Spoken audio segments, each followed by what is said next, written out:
Hi, I'm Allie with the Potomac Bead Company. I'm going to show you how to make a survival bracelet out of parachute cord. This cord here is 550-pound test. So this single cord here can hold 550 pounds. So this is a great bracelet to use and to wear. A lot of military people or people will wear this in order to use it in need be.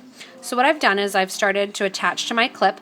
I've looped the bracelet, I've looped the cording in half, and then looped it around and put it into my clip, one side of my clip.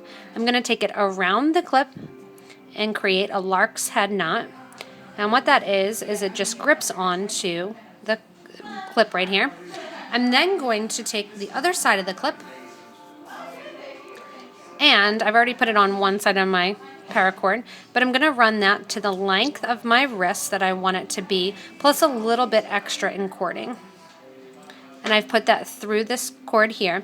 And important to know, this is 16 feet here of paracord. I haven't cut any of this. I will eventually cut a little bit of it at the end of my bracelet, but I'm working with the whole piece.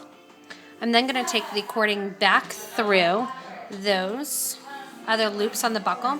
You can attach this to a buckle, you can attach it to a button, you can just make loops and knots. It's kind of up to you. This is a little bit more of a finished way to do it. So I'm taking the cording back through the other side of the buckle. Again, you're going to do your wrist plus about half an inch because the bracelet's going to get thicker once we do our knots. And it's long because I'm using that entire 16 feet. And now I'm going to start doing my knotting. What I'm going to do is a simple knot. It's the same knot that you use for the Shambhala bracelets, for hemp bracelets. I'm separating my cording into 4 pieces, 2 down the middle that's attached to my bracelet, and then 1 on either side. And I'm going to make a 4 with my right piece of cording going over top of both of those middle pieces. The piece that's on the left is going to come over top of the 4, or I say sometimes this is Snoopy's nose, and it's going to come over Snoopy's ears.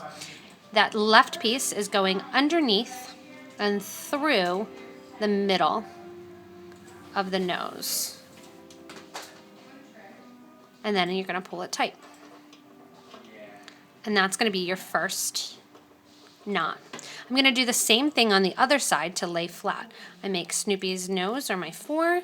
I take my right piece now over the top, pick up the base in the middle, go through the back, and pull tight. And this is going to get the bracelet to lay flat. Again, switch to the right. So it's constantly left, right, and pull it. I'm going to continue to do this pattern. You can look at it and see it from the back a little bit better. It's going zigzagging. So I last did the right, I'm going to do the left. If you forget which side you've done, whatever side the hump is on is the side that you need to start on. So this one I'm going to start on the left, go through the back,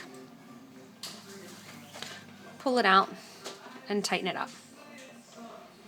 And pull that tight to get that look. Again, hump's on the right, so I'm going to start on the right. That's a nice thing to know in case you walk away from your project. Once you get down to the end of your bracelet, you can finish it off by lighting it. Parachute cord is ignitable, and what it's going to do is it's going to burn, and it's going to create the end of the cord to look like the end that's already there. That's a nice kind of burnt solid end. And that's how you're going to finish the bracelet. When you get done the whole way, you're going to take it and burn the edges off so that way it connects and it is almost going to fuse to the other piece of cording, and you'll waste some cord. So that's how you do the survival bracelet, and that's how you get it started, that it's one piece, so that if you would ever really need to use it, you could use it rather than having it in multiple pieces. This is the great way to connect it and to use it to make that survival bracelet that you can then wear. Another little side note, it's really cute for dog collars as well. So I've actually decided to make this larger, and I've made it long enough that it can be for a pet collar, because it's a good idea for you to use for your pets. So what I'm going to show now is how to actually finish off the ends. So I'm at the end of my cording, and I did use all of the cording. So if you're looking for a pet collar, and this here is about a 12-inch pet collar, I did use the entire 16 feet of cording. Entire except for a little 1.5 inches here at the end that I'm going to cut. So when you're done with your necklace, bracelet, pet collar, depending on what you're making, you're going to burn the edges. To do that, what you're going to do is cut the paracord down so that you have about 1/4 of an inch left. And you're going to fray the edges here. What we're actually going to be trying to burn is that middle cord. You're going to get a lighter and burn that cord. You'll see the ends singe. And just let that burn down a tiny bit. While it's still hot, I'm going to take the end here of my paper and just smush that down a little bit. And that's going to burn right onto, and it burns right onto the piece below it. I'm going to do it one more time just to make it really burn on there a tiny bit. And it makes it nice and short at the ends. Again, we're going to play with fire, and we're going to do the other side. The other side, what I'm going to do is tuck the cording up right here, because this is the back of my bracelet. I don't want to see it. So I'm going to pull tight, cut short. Again, fray my edges because I want to get to that middle cording, because that's what I want to burn. Light my fire. Burn that cording down.